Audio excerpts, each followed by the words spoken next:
চট্টগ্রাম নগরীর পতেঙ্গার বে টার্মিনাল এভাবে পড়ে আছে অন্তত 10 বছর। ব্যাপক সম্ভাবনা থাকা সত্ত্বেও নানামুখী জটিলতায় এখনো বন্দর হিসেবে গড়ে উঠতে পারেনি।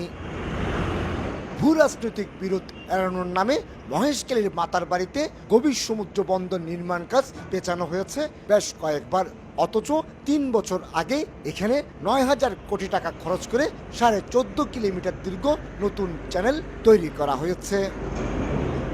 স্বাধীনতার পর মাত্র 6টি কন্টেনার হ্যান্ডেলিং করা চট্টগ্রাম বন্দর এখন বছরেই 32 লাখ কন্টেনার এবং 12 কোটি মেট্রিক টন পণ্য হ্যান্ডেলিং করছে। কিন্তু ইউরোপ আমেরিকায় পণ্য পাঠাতে ট্রান্সশিপমেন্ট বন্দর হিসেবে ব্যবহার করতে হচ্ছে সিঙ্গাপুর কিংবা শ্রীলঙ্কার কলম্বো বন্দরকে।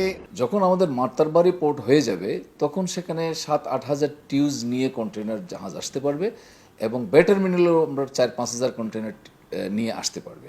সুতরাং তখন আমাদের ট্রান্সশিপমেন্ট পোর্টের উপর এতটা ডিপেন্ড করতে হবে না। এদিকে চট্টগ্রাম বন্দরকে আন্তর্জাতিক বন্দর হিসেবে গড়ে তোলার 137 বছরের স্থবিরতা কাটছে মাত্র 2 দিনে। বিশেষ করে 18,000 কোটি টাকার মাতারবাড়ি গভীর সমুদ্র বন্দর নির্মাণের জন্য চুক্তি হয়েছে জাপানের সঙ্গে। একই সঙ্গে 14,000 কোটি টাকার বে টার্মিনালের জন্য খোদ মার্কিন যুক্তরাষ্ট্রের ওয়াশিংটনে চুক্তি করেছে বিশ্ব ব্যাংক। আমাদের এখন যে বন্দর আছে সেই বন্দরে অ্যাকচুয়ালি আর বেশি আধুনিক করার কোনো সুযোগ নেই। সেইটাকে আমাদেরকে লক্ষ্য রাখতে হবে যে আধুনিক বন্দর করে তুলতে হলে নতুন বন্দরের দরকার, সেটি হবে আমাদের জন্য বে টার্মিনাল। চট্টগ্রাম বন্দর 2007 সালে অত্যাধুনিক গ্যান্ট্রিক্যান যুগে প্রবেশ করে। বর্তমানে সিসিটি এবং এনসিডিতে 18টি গ্যান্ট্রিক্যান দিয়ে কন্টেনার হ্যান্ডেলিং হলো জেসিবি চলছে সেই পুরনো সময়ের মতো। এই অবস্থায় প্রতিবেশী দেশগুলোর সঙ্গে প্রতিযোগিতায় টিকে থাকতে অত্যাধুনিক যন্ত্রপাতি সংযোজনের কথা বলছেন এই ব্যবসায়ী নেতা।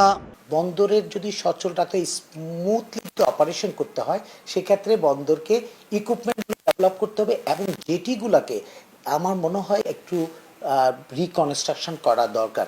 লয়েড লিস্টে বিশ্বের 100 ব্যস্ততম বন্দরের মধ্যে 64তম স্থানে রয়েছে চট্টগ্রাম বন্দর। চট্টগ্রাম বন্দরের ইতিহাস 137 বছর হলো। কন্টেনার হ্যান্ডেলিং হচ্ছে 50 বছরেরও কম সময়। আর এই সময়ের মধ্যে চট্টগ্রাম বন্দর হয়ে উঠেছে বাংলাদেশের অর্থনীতির প্রাণপ্রবাহ। তবে মাতারবাড়ি, বে টার্মিনাল এবং লালদিয়াকে ব্যবহার করে এই বন্দর আগামীতে হয়ে উঠতে চায় দক্ষিণ এশিয়ার বিজনেস হাব। চট্টগ্রাম বন্দর থেকে কমল দে, সময় সংবাদ।